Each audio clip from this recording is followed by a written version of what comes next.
মুফতি ডক্টর সৈয়দ মোহাম্মদ এনায়েতুল্লাহ কাসিয়া সিদ্দিকী পীর সাহেব জনপুর হুজুর। নারায়ে তাকবীর, নারায়ে রিসালাত।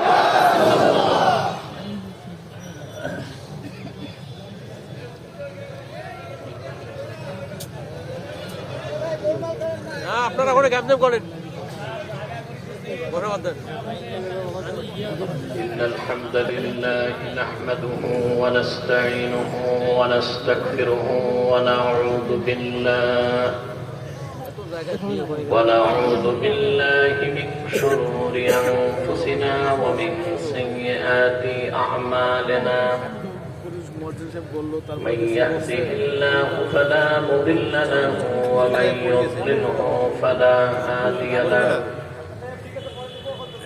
ونشهد أن لا إله إلا الله وحده لا شريك له ونشهد أن سيدنا وحبيبنا ومولانا محمدا عبده